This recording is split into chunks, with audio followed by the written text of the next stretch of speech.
Hello कहने से पहले welcome back to love from lens. As per my promise मैं वापस आ चुकी हूँ सतलज मूवी के बारे में डिटेल डिस्कशन करने के लिए। कल की वीडियो में मैंने उसका ओवरऑल रिव्यू दिया था कि फ़िल्म मुझे कैसी लगी, और आपने देखी तो आप बताएं कि कैसी लगी, पर लोगों ने कमेंट्स ही नहीं किए। लगता है ज़्यादातर लोगों के ध्यान इस मूवी की तरफ गया नहीं। तो चलो बात करते हैं इस मूवी के बारे में, क्योंकि ये है चीज़ ध्यान देने की।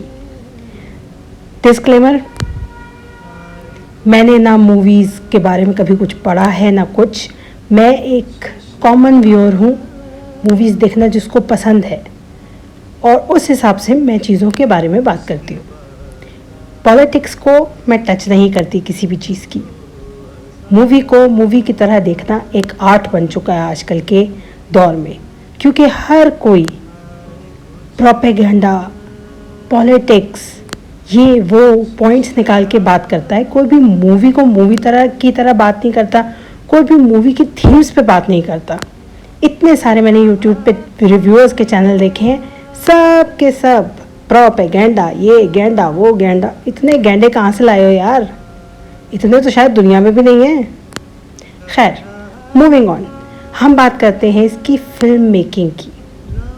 जितना एक कॉमन बंदा फिल्म मेकिंग के बारे में बात कर सकता है उतनी एक्चुअल में इसकी सिनेमाटोग्राफी बहुत ही ज़्यादा खूबसूरत है।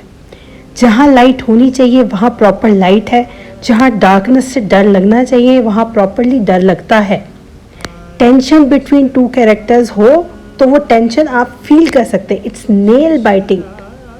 तो शुरू से शुरू करते हैं। पहला सीन जो कि आई ओपनिंग किस्म का सीन है।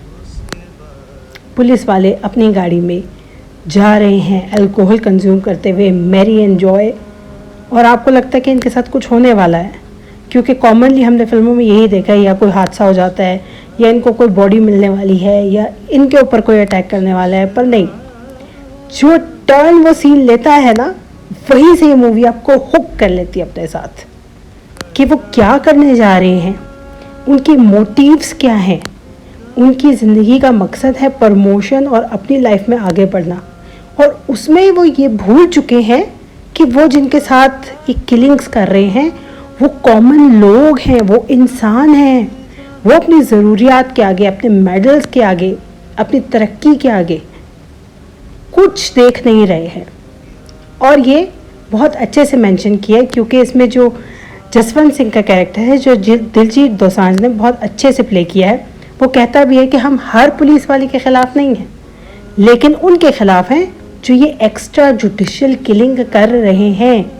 अब किसी को इस फिल्म में खालिस्तान दिखे तो दिखे, उसका पॉइंट ऑफ व्यू, उसका नज़रिया बहुत तंग है।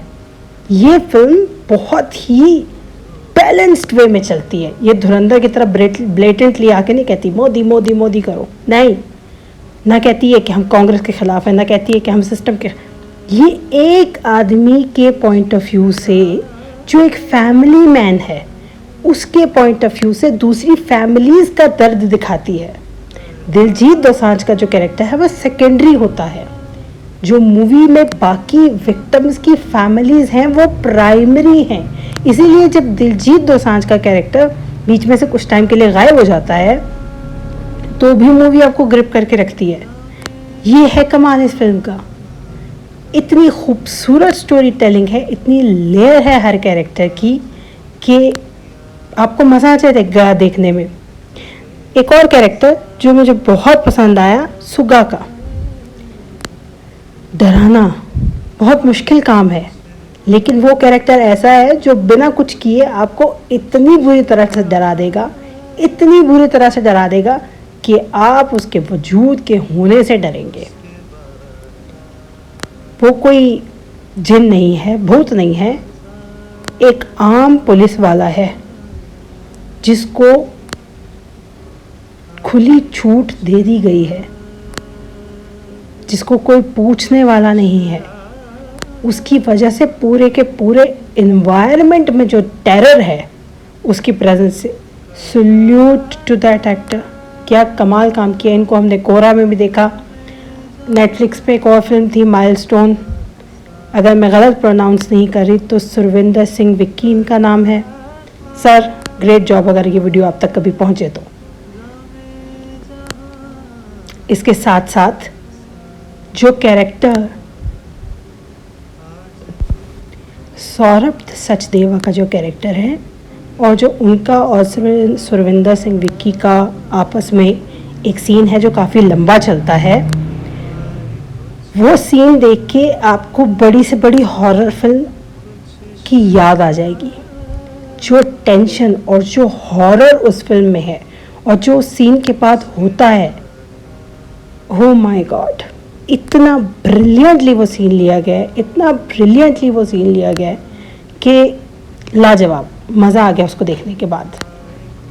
इसके साथ साथ बहुत सी तारीफ डायरेक्टर की जिन्होंने इस फिल्म को इतना ब्रिलियंटली एक बैलेंस पे लेके चले हैं कि ना ये प्रोपेगेंडा नज़र आए और ह्यूमन राइट्स की बात भी हो जाए।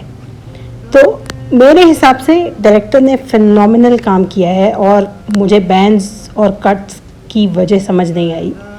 एक इंसान की स्टोरी है जो सच थी, जो कोर्ट रिकॉर्ड से प्रूव हैं, उसको क्यों रोका जा रहा है ये मेरी समझ के बाहर है।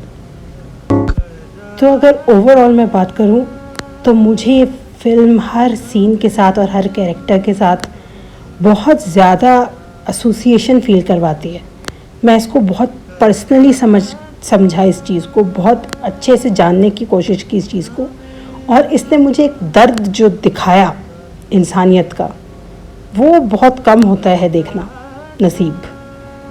तो होप कि ऐसी अच्छी फिल्में पॉलिटिक्स और प्रोपेगेंडा का चश्मा उतार के लोग देखें और सिनेमा को सिनेमा की तरह अप्रिशिएट करना सीखें।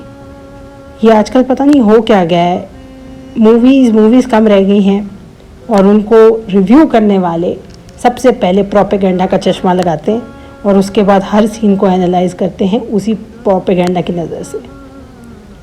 भैया ग्रो, आगे नहीं बढ़ोगे तो मुसीबत हो जाएगी आपके लिए, आपकी सोच रिस्ट्रिक्ट कर जाएगी, अच्छी चीज़ को अप्रिशिएट नहीं करोगे, उसमें मीन में निकालने लग जाओगे। इन रिव्यूअर्स में और उन मक्खियों में कोई फ़र्क नहीं नज़र आता जो ज़ख़म पे जाके बैठती है पूरी बॉडी को छोड़ के। अजब एक माहौल पैदा हो गया इंडिया में, समझ के बाहर है कि ये लोग इतने तंग नज़र क्यों हो गए। इतने सालों में अच्छे खासे थे, ऐसा क्या हुआ कि ये लोग इतने तंग नज़र हो गए और दुनिया इनसे बेजार हो गई साथ ही। तो अपने आप को ओपन माइंडेड करो, फिल्में देखो, दिखाओ और हर एक को बात कहने की इजाज़त है। अगर धुरंधर को रिलीज़ होने की इजाज़त है तो सतलुज को भी है, संतोष को भी है। बाहर निकलो और इसके बारे में बात करो और इसका चश्मा उतारो प्रोपेगेंडा का, तब तुम्हें आर्ट नज़र आएगा इसमें। तो ये तो थी ओवरऑल मेरी एक ओपिनियन इस चीज़ के बारे में। आपको क्या लगा? Please do like, share and subscribe and do comment in the comment section.